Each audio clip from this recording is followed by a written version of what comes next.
본 영상 바로 아래 더보기를 클릭하신 후 인터넷 링크를 클릭하시면 같은 설교를 광고 없이 들으실 수 있습니다. 제가 봉독하겠습니다. 누가복음 2장 1절로 7절입니다. 그때 가이사 아구스토가 영을 내려 천하로 다 호적을 하라 하였으니 이 호적은 구레뇨가 수리아 총독되었을 때 처음 한 것이라. 모든 사람이 호적하러 각각 고향으로 돌아가매 요셉도 다윗의 집 족속이므로 갈릴리 나사렛 동네에서 유대를 향하여 베들레헴이라 하는 다윗의 동네로 그 정원한 마리아와 함께 호적하러 올라가니 마리아가 이미 잉태하였더라. 거기 있을 그때 해산할 날이 차서 다같이 첫 아들을 낳아 강보로 싸서 구유에 뉘었으니 이는 여관에 있을 곳이 없음이로라. 아멘. 오래전에 영국 런던에서 있었던 일입니다. 폭우가 쏟아지는 어느 여름날이었습니다. 런던 교회 한 농가를 지나던 한 무리가 있었는데 그 중에 한 사람이 농가 주인에게 달려와서 요청합니다. 우산을 하나만 빌릴 수 있겠느냐. 지나가는 사람이 우산을 빌리려고 하니까 안 줄 수는 없고 또 좋은 우산을 주기는 그렇고 그래서 쓰던 우산 가운데서 날개 부러진 낡은 우산을 빌려줬습니다. 근데 아마 귀한 분인가 봐요. 그분에게 우산을 씌워주면서 그 무리이 지나갔습니다. 며칠 후에 어떤 사람이 아주 예쁘게 포장된 편지 하나하고 또 그가 빌려줬던 우산을 가지고 왔어요. 그 편지는 지난번에 정말 감사했노라고 정중한 인사말을 했고요. 그리고 그 빌렸던 우산을 포장해서 가져왔습니다. 근데 그 밑에 사인을 보는 순간에 이 농부는 화들짝 놀랐습니다. 거기는 그레이트 브리튼 대영 제국의 퀸 여왕 엘리자베스라 이렇게 사인이 되어 있었습니다. 농부는 얼마나 후회했겠습니까? 그런 줄 알았더라면 내가 정성을 다해서 제일 좋은 우산을 주었을 텐데 얼마나 후회했겠습니까? 이것은 옛날에 런던에서 있었던 일입니다만은 이런 비슷한 얘기가 2000년 전에 베들레헴에서 실제로 있었습니다. 만왕의 왕으로 오신 예수 그리스도께서 유대 땅에 직접 오셨지만 그분을 제대로 알아보지 못하고 그리고 그분을 영접하지 못한 채로 아주 섭섭하게 그 귀한 기간을 보냈던 한 얘기. 여러분 우리가 교회력에 따라서 보통 성탄절 한 전 4주간을 대강절 혹은 대림절이라 이렇게 교회력에 부릅니다. 또 성령 강림절 오순절 이후에 그 오순절 이전에 한 사건들을 예수님의 그 십자가 사건과 맞춰가지고 또 우리가 흔히 이제 사순절을 보내기도 하고 그렇게 하지 않습니까? 그런데 실제로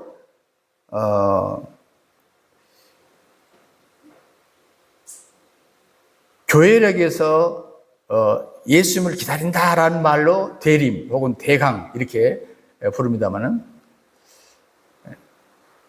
오늘 이 본문은 오늘하고는 맞지는 않습니다. 이제 지금 여름이 다가는데 성탄 시즌에 보통 빈방이 있습니다라는 이 본문을 보통 읽게 되죠. 근데 오늘 특별 드라마 예배이기 때문에 이 본문을 선택했습니다. 제가 평상시 하던 설교하고는 스타일이 좀 다르겠지만 오늘은 여기에 오늘 이 드라마의 초점에 맞춰서 말씀을 좀 나누려고 또 제목도 같이 하려고 생각을 했습니다. 평소 제가 좀 설교가 50분씩 길게 하는 설교인데 오늘은 마음 먹고 좀 드라마가 기다리고 있기 때문에 좀 짧게 하도록 노력을 하도록 하겠습니다. 로마의 황제 아우구스토가 통치하였던 당시에 모든 백성들에게 자기 본적지로 가서 호적을 정리하라 명령을 내립니다. 당시에 요셉은 나사렛에서 살았습니다. 그래서 이 나사렛에서 자기 고향, 소위 다윗의 마을 베들레헴까지 가려면 한 120km 플러스 마이너스입니다. 그러니까 이 작은 거리는 아니에요. 그때 당시 교통 방식으로는 상당히 어려운 거리라고 우리가 볼 수 있습니다. 그런데 황제의 명령이기 때문에 어쩔 수 없이 자기의 번족지를 찾아가는 것이죠. 그때 요셉은 해산일이 다 된 이 마리아를 데리고 가는데 방을 얻을 수 없었다고 성경은 말하죠. 즉 여관에 호텔에 방이 없었답니다. 결국 외양간에서 예수님을 출산했다는 얘기인데 왜 방을 못 얻었을까? 아마 그래도 좀 권력 있고 또 가진 것이 많았다면 무슨 방법으로라도 방 하나 못 얻겠습니까? 예, 또 있던 사람이라도 누가 양보 못 했겠습니까? 그렇지만 가난하고 권력도 없는 사람이었기 때문이지 않는가 이런 생각을 해봅니다. 성경은 예수님이 외양간에서 구유에서 나셨다. 구유에 누였다라는 말을 누가복음의 2장에서 7절, 12절, 16절 세 번이나 나옵니다. 그 말은 무슨 말입니까? 이 구유에 누였단 말이 굉장히 강조되었다 하는 얘기가 되겠습니다. 예수님께서 따뜻한 방에서 탄생하지 못한 것, 방을 비워주는 사람이 없어서 그렇겠죠. 여러분, 방이 없었겠냐 그 말이에요. 깨끗하고 화려한 호텔방이 없었겠냐 그 말이에요. 아니면 다른 주택이 없었겠냐 그 말이에요. 그나마 외양간은 비어 있어서 비록 부족하지만 수하고 천했지만 예수님을 그 외양간이 맞이해 주었습니다. 그래서 거기에서 예수님을 누렸다 하는 얘기입니다. 자, 우리가 잘 아는 얘기입니다. 그런데 왜 예수님 모실 빈방조차도 없었을까? 이 스토리는 우리에게 많은 것을 생각하게 하는 것입니다. 오늘 제가 그냥 어떤 깊은 영적인 뜻보다도 제가 오늘 드라마 내용을 잘 알기 때문에 드라마 내용에 좀 초점을 맞추어서 교훈적인 얘기만 좀 드리려고 생각합니다. 5가지로 정리를 해봤습니다. 하나는 성경의 약속은 이미 성취되었다 하는 것이죠. 성경의 약속이 성취되었다. 두 번째, 오늘도 주님의 재림을 대비해야 된다. 그리고 세 번째, 지금도 예수를 영접하는 자는 참 희귀하다. 그리고 네 번째, 나에게도 빈방이 준비되어 있는가 하는 것이고요. 그리고 마지막으로 나로부터 이 빈방의 축복을 이웃과 함께 나눠야 되겠다 하는 얘기로 정리를 하도록 하겠습니다. 첫 번째, 성경은 이 성경의 약속이 이미 성취되었다고 얘기를 하고 있습니다. 오늘 1절, 2절에서 예수님의 탄생의 역사의 배경을 소개하는데 로마 황제가 소위 가이사 아구스토였다고 얘기합니다. 이것은 역사적인 사건이죠. 로마 제국이 당시에 로마가 정복하고 있는, 차지하고 있는 모든 식민지까지 인구조사를 명령했습니다. 뭐 때문에 했을까요? 이것은 예수님을 모시려고 한 게 아닙니다. 세금 거두려고 했습니다. 그리고 군대 자원을 파악하기 위해서 이것을 명한 것입니다. 모든 사람들이 일단 자기 호적지로 가야만 했습니다. 이때 마리아의 남편 요셉은 갈릴리 지방 나사렛 동네에서 살고 있었습니다.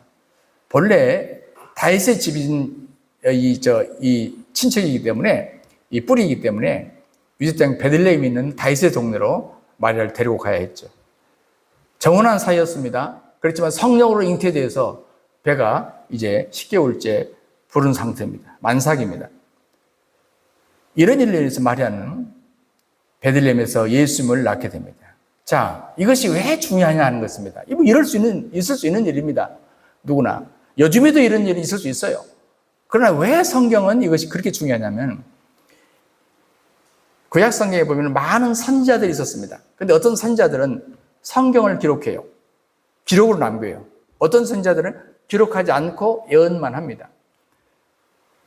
그런데 미가라고 하는 선지자가 예수님이 탄생하기 700년 전에 살았는데 이 미가라고 하는 이 선지자가 미가서를 기록했어요. 그 미가서 5장 2절 3절에 뭐라고 기록했냐면 베들레헴 에브라다야 너는 유다 족속 중에 작을지라도 이스라엘을 다스리는 자가 네게로 나올 것이라. 한마디로 다른 말로 쉽게 제가 표현하면 하나님의 아들 예수 메시아가 이 세상에 오시는데 반드시 베들레헴이라는 동네에서 날 것이다. 700년 전에 미가가 예언한 것입니다. 그러니까 만약 이때 호정령이 내려지지 않았다면 마리아는 자신이 살던 나사렛에서 예수를 낳았을 것입니다. 이렇게 됐다면 무슨 문제가 생깁니까? 성경에 예언된 메시아 탄생이 맞지 않는 것입니다. 자, 여러분, 로마의 황제가 얼마나 많았습니까? 그런데 왜 하필이면 아우구스도 황제 때 이 명령이 내렸을까요? 그럼 아우구스도 황제가 얼마나 오래 살았습니까? 그런데 왜 하필이면 마리아의 산딸이 다 찼을 때 이 명령이 떨어졌을까요? 한번 생각해 볼 필요가 있죠. 이건 뭐 때문이었냐고. 성경이 왜 이걸 기록했는가? 바로 그렇습니다. 딱 이때를 맞춰서 하나님께서 로마 황제의 마음을 움직여서 이 명령을 내리게 했다. 바로 이 얘기를 성경이 하고 싶은 겁니다. 여기서 우리는 하나님의 예언의 말씀이 얼마나 정확하게 성취되는지를 보게 되는 것입니다. 여러분, 우리가 성경을 66권을 가지고 있어요. 그 가운데 39권은 구약 그래요. Old Testament. 옛날 약속이란 말이에요. 옛날 약속. 그 다음에 27권은 신약 그래요. 신약. New Testament. 새 약속이라는 말이거든. 약속. 성경은 약속이에요.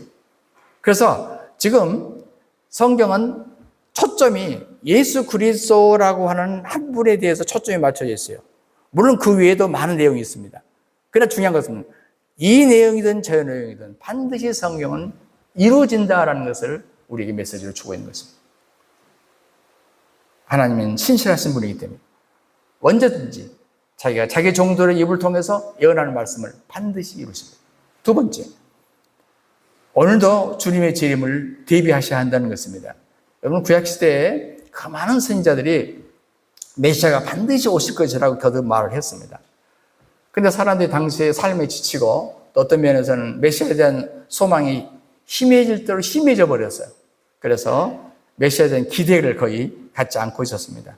그래서 학자들은 이때를 영적인 암흑기라고 얘기를 하죠. 그런데 대부분 사람들이 영적으로 깜깜한 이때 그래도 선자의 예언은 살아있었고 그런 시대라도 저 들판에서 양떼를 지키던 목자들은 그 아이를 알아봤어요. 물론 천사들이 알려줬기 때문에. 그리고 저 멀리 별 연구하던 동방 박사들이 알아차리고 왕으로 알아차리고 아기 왕을 찾아왔어요. 이때 성경은 뭐라고 말하냐면 온 예루살렘이 소동했다고요. 소동이란 말 아시죠? 난리가 났어요. 여러분, 마찬가지예요. 처음으로 예수님이 오셨을 때 그 얘기 아닙니까? First coming. 예수님이 처음 오셨을 때도 난리가 났는데 Second coming. 예수님이 두 번째 오신답니다. 성전하신 예수님께서 두 번째 오신대요. 그 두 번째 오실 때도 분명히 세상은 난리가 날 겁니다. 왜요? 예수님이 다시 오실 그 날짜와 시간을 명시하지 않고 있기 때문입니다. 다시 말하면 예수님께서 오실 때 많은 사람들이 공중으로 들림을 받게 될 텐데 그때 어떤 사람은 땅을 치며 가슴을 치고 후회하고 통곡할 사람도 있다고 성경은 말합니다. 마태복음 24장에 보면요, 예수님이 재림하실 때 그 상황이 어느 때 같다고 비유를 하냐면 노아의 때와 같을 것이래요. 그러면서 뭐라고 설명하냐면 노아의 식구들이 방주에 들어가던 날까지도 세상 사람들은 먹고 마시고 장가들고 시집가고 홍수가 나서 저들을 다 멸하기까지 깨닫지 못했다고요. 예수님께서 오실 때 여기에서 구체적으로 뭐라고 말하냐면 두 사람이 밭을 가는데 갑자기 한 사람 사라진대요. 두 사람이 큰 맷돌을 무거우니까 같이 손을 잡고 이렇게 돌리고 있는데 갑자기 한 사람이 사라진대요. 더 심하게는 두 사람이 잠을 자고 있는데 어디 갔어? 사라진대요. 자, 이런 날이 올 것이래요. 얼마나 대혼란이 일어날까 우리는 짐작할 수 있죠. 그래서 마태복음 24장에 그러므로 깨어있으라. 어느 날에 너희 주님이 임하는지 너희가 알지 못하기 때문이다. 예, 항상 언제 오실지 모르기 때문에 정신 차리고 있으래요. 사실 더 솔직히 말하면 우리 주님이 오시지 않아도요, 우리 개인적인 종말이 있잖아요. 내가 언제 갈지 모르잖아요. 그렇죠? 예. 그래도 오는 길에, 예, 장례식 들렸다 왔어요. 그런데 또 오는 길에 또 결혼식장에도 들렸다 왔어요. 이게 정말 희비가 엇갈린다고 그러죠? 이게 세상이라. 예. 금방 여기서는 장례식이고, 한 칸 가니까 거기서는 결혼식이더라고. 자. 이게 세상일 것입니다. 그런데 주님이 오심은 얼마나 대단한 것입니까? 그렇지만 중요한 건 뭐냐면 주님이 언제 오신 게 중요한 게 아니고 내 개인의 종말을 그대로 가지고 심판을 받기 때문에 아주 중요합니다. 오늘도 그럼 우리는 주님의 재림뿐만 아니라 내 개인의 종말도 준비해야 됩니다. 세 번째, 지금도 영접하는 자가 희귀할 뿐이라는 것입니다. 마리아가 7절에 마다들을 강보에 쌓아서 구유에 누웠는데 이는 여구 안에 있을 것이 없음이라고 말합니다. 여러분, 구유는요, 낙타나 나귀, 말이 먹는 그 먹이통입니다. 예수님이 태어나신 곳이 마구간이라는 것을 우리에게 간접적으로 명시해 주고 있는 것이죠. 우리는 이걸 통해서 당시 사람들의 고약한 인심을 엿볼 수가 있습니다. 젊은 여인이 지금 산통이 나서 지금 해산의 고통을 벌써 이미 시작이 됐는데 여러분 같으면 어떨 것 같아요? 여러분 얼굴도 다 착하게 보이십니다. 여러분 같으면 어떨 것 같아요? 만사제치고 무슨 일이 있어도 그분을 모실 거 아닙니까? 그래서 아이를 낳게 할 거 아닙니까? 그런데 세상에 마구간으로 쫓아냈다는 얘기 아닙니까? 기가 막힌 일입니다. 얼마나 당시에 이스라엘의 인심이 야박했는지를 짐작하게 하는 그런 도문이 되겠습니다. 오늘날에는 예수님의 영접이 무엇일까 여러 생각을 해봤습니다. 오늘날 예수님을 영접한다는 게 뭘까? 마태복음 25장에 예수님이 양과 염소를 비유해요. 짐승을 비유하는데 보통 성경에서 좀 양은 좀 좋은 쪽으로, 염소는 조금 안 좋은 부정적으로 비유를 하는 경우가 많습니다만 여기도 보통 그렇게 나오는데 양을 향해서 그런 축복의 선언을 하는 거예요. 창세로부터 복받은 자들아 이러는 거예요. 그러면서 설명을 하는데 왜 너희들이 복받냐면 너희들은 내가 줄일 때 먹을 걸 줬고 목마를 때 마시게 했고 나그네 되었을 때 영접했고 벗었을 때 옷을 입혀줬고 병되었을 때 돌아봤고 옥에 갇혔을 때 와서 내다보았다.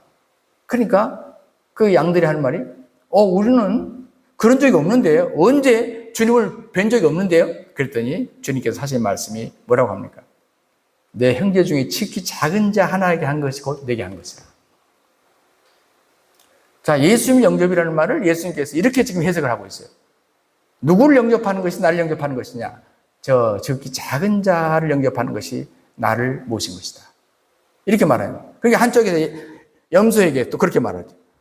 내가 줄일 때, 목마를 때, 나그네 되었을 때, 벗었을 때, 병들었을 때, 옥에 갇혔을 때 도무지 너희 나에게 사랑을 베풀지 않았다. 우리가 언제 주님을 만난 적이 있습니까? 그때 똑같아요. 내 형제 중에 특히 작은 자에게 하지 않는 것이 곧 내게 대하여 하지 않는 것이다. 다른 말로 하면 저 작은 자 하나를 영접하지 않는 것은 나를 영접하지 않는 것이다. 이렇게 해석을 해주셨습니다. 여러분, 여기서 우리는 오늘날 기독교인들이 우리 이웃에게 어떻게 하며 살아야 할까 하는 것에 대해서 구체적으로 설명을 해주고 있습니다. 만약 예수님을 해산하려고 지금 마리아가 왔어요. 오늘 이 시간에. 가정하는 겁니다. 여러분 주변에 왔어. 어떤 사람 영접하고 어떤 사람 영접하지 않을 것인가. 이제 마태복음에 빗대서 우리가 해석을 해봅시다. 그것은 평상시에 이웃에게 사랑을 베풀던 사람은 이 시간에 예수님이 태어나기 위해서 여기 와도 영접할 거라고 말이에요. 마리아를 영접할 거라고. 그러나 평상시 하지 않는 사람은 예수님 와도 못 알아볼 거라고 말이죠. 오늘 많은 사람들이 교회 나와서 예배 드리지 않습니까? 이걸 기꺼이 따지자면 어떤 사람들은 이렇게 말씀을 듣는다 할지 또 교회에서 하나님 말씀을 배우게 될 때 머릿속에 집어넣습니다. 아, 그렇구나. 맞아. 그래. 어떤 사람은요, 한층 더 그 말씀을 받을 때 마음에 감동을 가져요. 감동을 가져요. 오늘 드라마를 들으면서 감동을 받기 바랍니다. 감동을 받아요. 근데 어떤 사람은 그 말씀을 듣고 즉시 행동해요. 실천을 옮겨버려요, 벌써. 자, 지금 여기 우리가 믿음에 대해서 설명을 할 때 우리가 세 가지 단계로 말할 수 있지 않겠습니까? 머리로 아는 거, 크게 감동까지 받는 거, 어떤 사람은 아예 그 말씀에 행동을 옮겨버리는 거. 야고보서 2장 19절에 보면 굉장히 좀 우스운 얘기가 들어있어요. 좀 제가 하나님 말씀 우스도 가지고 이상합니다만은 재미는 익살스러운 표현이에요. 뭐냐면 귀신들도 하나님이 한 분인 걸 알고 믿고 떠느니라. 여러분, 귀신도 하나님이 한 분인 줄 알고 믿고, 세상에서 하나님은 한 분밖에 없다는 것을 사람들은 안 믿으려고 하잖아요. 근데 귀신은 안 돼요. 한 분밖에 없다. 그래서 믿는다는, 그리고 떤대요. 귀신도.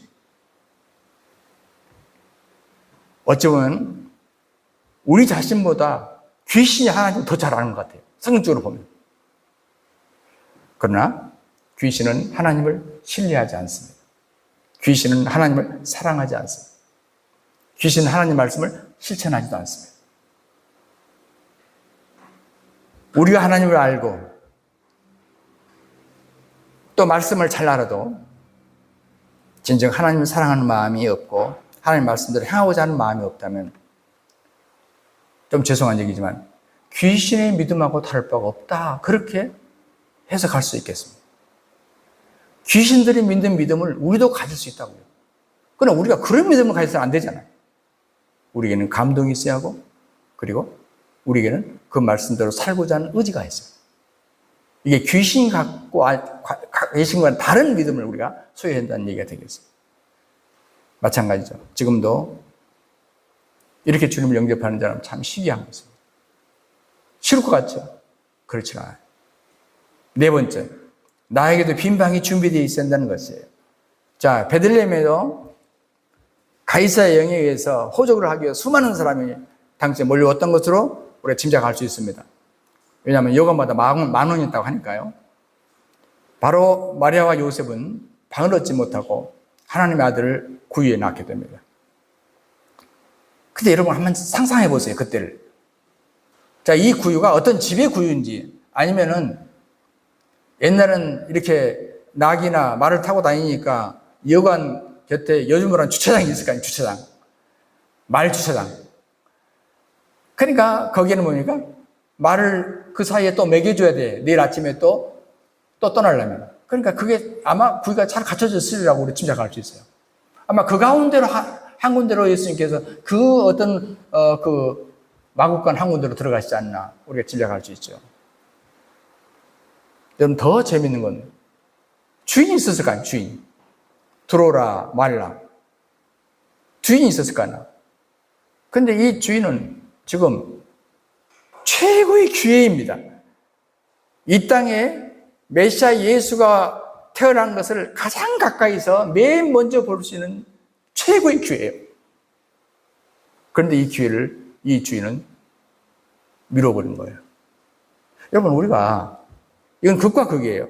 만약 이 주인이 이 성경이 바뀌어가지고 이 주인이 자기들의 방을 빼주고 이 산모를 자기 방에 들였더라. 그래서 아기를 낳는데 뒷수발을 했더라 라고 만약 기록이 됐다면 최고의 영광스러운 기록이었겠죠. 그런데 우리가 오늘 본 대로 그 예수님을 배척한 사람으로밖에 드러나지 않잖아요. 똑같은 사건입니다. 똑같은 사건. 배척했단 말이 없어요. 그렇지만은 예수님이 결론적으로 마흑간에서 태어났다는 얘기는 이 주인 입장에서는 못 알아보고 배척한 거예요. 간단한 예수님에 대한 사건이 영접이냐 배척이냐로 갈라져 버린 거예요. 한 나의 처신에 따라서 갈라져 버린 것이죠.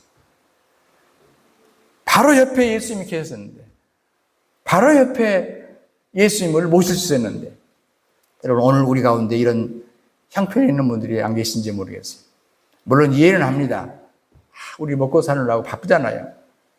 이중잡, 상중잡을 떼야 먹고 사는 시대가 아닙니까? 이 시대가. 어려워요. 세상에 바빠서 정말 중요한 것이 무엇인지 잊어버린 경우가 많아요. 세상에 삶이 어떤 사람은 또 도취돼가지고 세상 재미에 빠져가지고 또 잊어버린 경우도 있거든요. 어쨌든 예수님이 들어와서 편안하게 누우실 방을 준비하지 못했습니다. 여러분, 예수님이 가장 싫어하는 성씨가 뭘까요? 김 갈까요? 이 갈까요? 박 갈까요? 윤 갈까요? 안 갈까요? 예, 아닙니다. 김가도 아니고 박가도 아니고 예수님께서 가장 싫어하는 성씨가 있어요. 내가입니다. 내가. 무엇인지 나를 드러내고 나타내고 무엇은 나를 앞세우고 내가 드러나지 않는 것은 내가 뒤로 빠지고 내게 이익이 없으면 난 뒤로 빠지고 내가 드러나야 세상에서 만족하고 이 내가라는 것이 얼마나 우스운지 몰라요. 주님 앞에서. 그리고 무엇보다도 우리가 주님 오신 방이 설령 있다 할지라도 그 방에 불순물이 들어오지 못하도록 항상 우리가 지켜야 돼요. 이슬비에 옷 젖는 줄 모르듯이 우리가 세상의 악이 들어오지 못하도록 지키지 않으면 어느 순간에 이미 들어와요. 어떤 119 얘기를 들어보니까 어떤 시골의 할머니 할아버지가 말벌이 집에 있어가지고요. 말벌질하고 아세요? 예. 처음에는 조금 했대요. 그러니까 그냥 필요해서 있으면 이 계절 지나면 나가겠지 했는데 나중에 점점 커지더랍니다. 그 말벌을 쏘이게 돼요. 어쩔 수 없이 119를 불렀다고 그러더라고요. 이 별것 아닌 것 같아요. 나중에 엄청나게 커지거든요. 조심해야 돼요. 더 나가서 예수님 위한 방을 우리가 잘 늘 꾸미고 기다려야 돼요. 언제 주님이 나에게 요구하실지 몰라요. 아니, 이미 요구하셨어요. 아니, 더 나가서 여러분 안에 주님이 계십니다. 붙잡아야 돼요. 이분이 함께 나를 다스리시죠. 그렇지 않으면 늘 여러분이 주님이 원하실 때마다 드릴 수 있는 빈 방을 준비해야 됩니다. 마지막으로 나로부터 빈 방의 축복을 나누어야 하는 것입니다. 여러분, 예수님이 이 땅에 오심으로 인류 역사가 둘로 갈라집니다. BC와 AD로 갈라집니다. 예수님이 오기 전, 예수님이 오기 후. 그래서 주 전, 주 후라고 부릅니다. 여러분, 현재 사용하고 있는 모든 사람들의 모든 달력, 모든 걸 보면 나름대로 다 BC와 AD를 나눠서 사용해요. 누구를 만나서 물어보시죠. 금년에 몇 년이에요? 주 2025년이에요. 다 말해요. 자기 입으로 주님이 나신 지 2025년이 됐답니다. 자기 입으로 말해요. 그런데도 정작 그렇게 입으로 말하면서도 그 예수 때문에 그 예수가 주고 그 주님이 태어나신 지 2025년이 됐다고 그렇게 말하면서도 그렇게 세상을 갈라놓으신 예수님은 자기가 모시지 않아요. 여러분, 우리가 달력을 보면 일, 월, 화, 수, 목, 금, 토 이렇게 나와요. 일자에다는 빨간 글씨가 보통 써져 있어요. 예. 원래 유대인들은 안식일을 지켰어요. 지금은 토요일입니다. 그런데 그리스도인들이 일어나면서 예수님이 부활하신 날, 안식 후 첫날, 부활하신 날을 의의 태양이신 주님의 날로, 주님의 기념일로 지켰어요. 그래서 지금 모든 세상 사람들이 다 일, 월, 화, 수, 목, 금, 토라고 말해요. 그러면서 의의 태양이신 예수님, 그리고 빨간불로 그렇게 썬데이라고 써놓고도 그 예수님을 정작 모시질 않아요. 참 아이러니 아닙니까? 참 아이러니.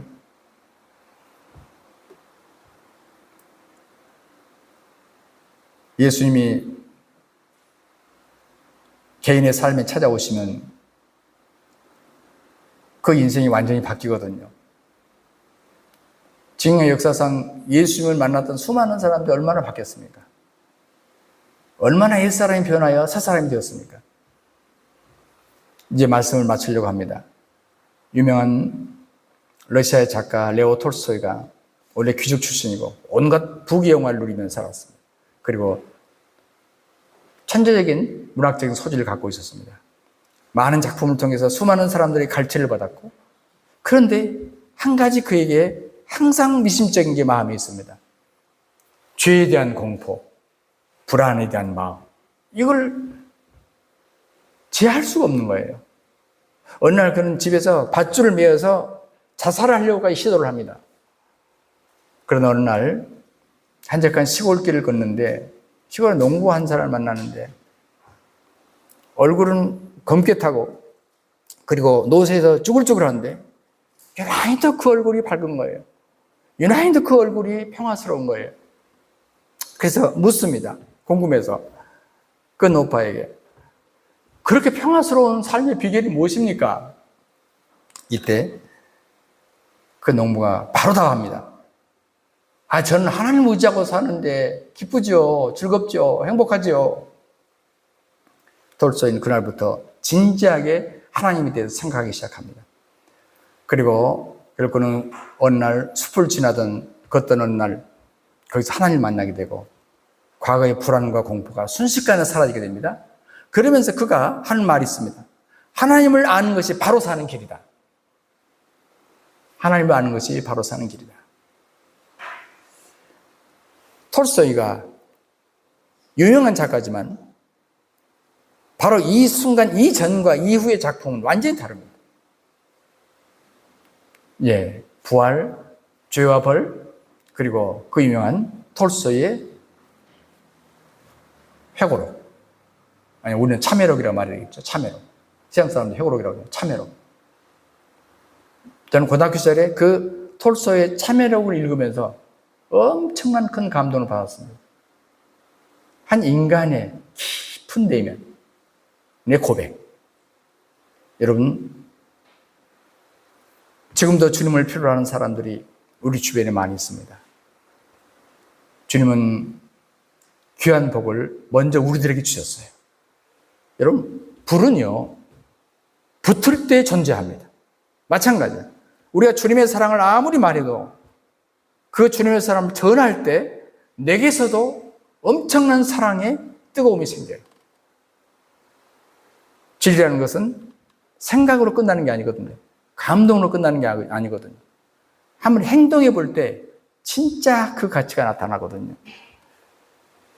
우리가 이웃과 더불어 물질을 나누는 것도 필요합니다. 중요해요. 그런데 더 중요한 것은 무엇입니까? 복음을 나누는 거예요. 아마 이 시대가 달라져서요. 이 세상은 문화의 시대예요. 그리고 이 세상의 복음은 문화라는 옷을 입고 가요. 저같이 평생 말씀을 연구하고 전하는 사람은 아마 여기에 내가 집중해야 될 거예요. 그런데 만약 여러분이 음악하는 사람이다. 그럼 뭡니까? 여러분이 주신 그 음악적인 달란트를 통해서 여러분이 만난 그 축복을 이웃들에게 흘려보내게 해야 됩니다. 만약 여러분이 극작가라면 그 글을 통해서 이웃들에게 이 축복이 흘러가게 해야 됩니다. 여러분이 연기자라면 그 연기를 통해서 이 축복이 이웃들에게 흘러가게 됩니다. 하나님이 그것을 위해서 우리에게 주신 거예요. 물론 전에도 말씀드렸듯이 저도 아역 출신이긴 합니다. 말씀드렸다니 아역 출신이었다고. 10월 교회에서 성탈절날 선극을 하는데 제가 동방박사 1, 2, 3 가운데 1이었단 말이에요. 2도 아니에요. 동방박사 1이었다고. 그런데 제가 지금까지 해보니까 저는 드라마에 소질이 없어요. 그러니까 제가 드라마를 통해서 이런 연기를 통해서 복음을 전할 사명이 별로 없는 것 같아요. 혹시 여러분들이 배우가 부족해서 같이 합시다. 그렇지 않기를 바랍니다.